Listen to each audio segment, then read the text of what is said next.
নমস্কার, আমি বন্দনা। আমার কিচেনে আপনাদের সবাইকে স্বাগত জানাই। আবারও এসে হাজির হয়েছি ওয়াটারমেলন বা তরমুজের আইসক্রিমের একটি রেসিপি নিয়ে। দেখে নেওয়া যাক চিনি ছাড়া ওয়াটারমেলন বা তরমুজের আইসক্রিমের রেসিপিটি। তরমুজের আইসক্রিম বা ওয়াটারমেলন আইসক্রিম তৈরি করার জন্য এখানে আমি নিয়েছি 4 চামচ মতো গুঁড়ো দুধ। দুধ আমি লিকুইড দুধ দিয়ে গুলে নেব।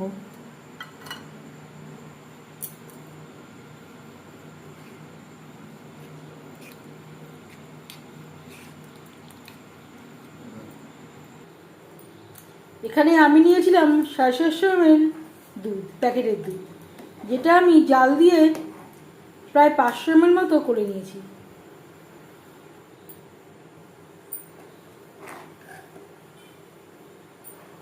দুধে অ্যাড করব মিল্ক পাউডার, যেটা আমি গুলে রেখেছিলাম।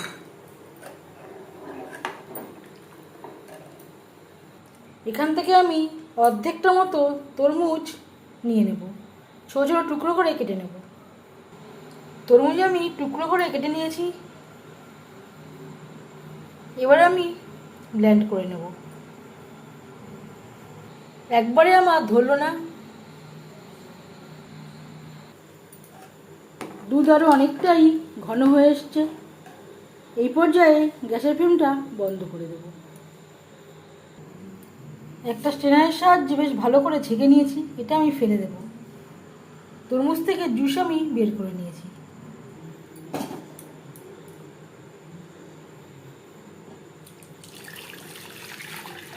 জাল দিয়ে ঘন করে নেব।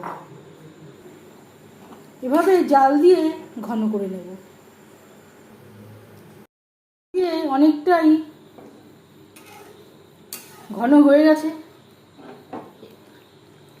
এবারেতে অ্যাড করব মালাই, যেটা আমি তৈরি করে রেখেছিলাম।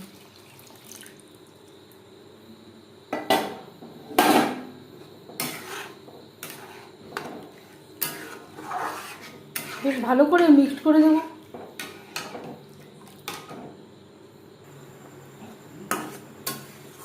আরও 3-4 মিনিট জাল দিয়ে নেব। অনেকটাই ঘন করে নিয়েছি। গ্যাসের ফ্লেমটা বন্ধ করে দেব, ঠান্ডা করে নেব। ঠান্ডা হয়ে গেছে। এবার আমি ফ্রিজে 4-5 ঘন্টার জন্য রেখে দেব। আমি আর চিনি অ্যাড করলাম না, যেহেতু আমি অনেকটা পরিমাণে তরমুজের ব্যবহার করেছিলাম ও মিল্ক পাউডারও একটা মিষ্টি রয়েছে। আপনারা চাইলে স্বাদ অনুযায়ী চিনি অ্যাড করতে পারেন।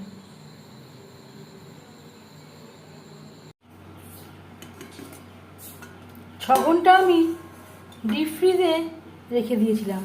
এবার আমি আবারও বেশ ভালো করে ব্লেন্ড করে নেব।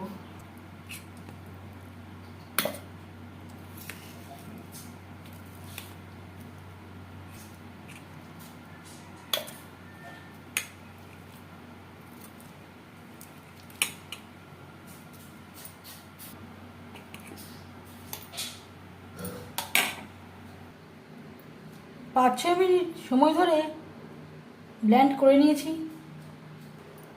আইসক্রিম জমানোর জন্য একটা কন্টেনারে দিয়ে দেব।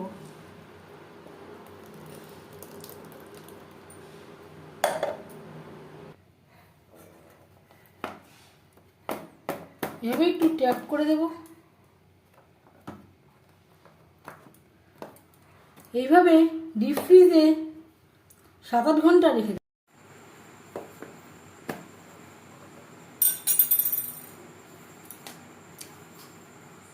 7-8 ঘন্টা আমি ডিপ ফ্রিজে রেখে দিয়েছিলাম।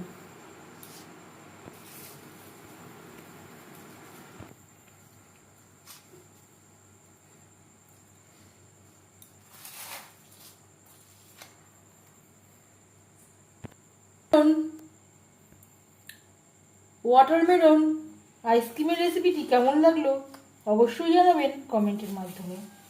যদি এই রেসিপিটি ভালো লেগে থাকে লাইক করবেন, শেয়ার করবেন, সাবস্ক্রাইব করবেন আমার চ্যানেলটিকে। বেল আইকনটা প্রেস করে দেবেন। যখন আমি নতুন ভিডিও আপলোড করব তার নোটিফিকেশান সবার আগে আপনার কাছে পৌঁছে যাবে। আপনারা সবাই অনেক অনেক ভালো থাকবেন।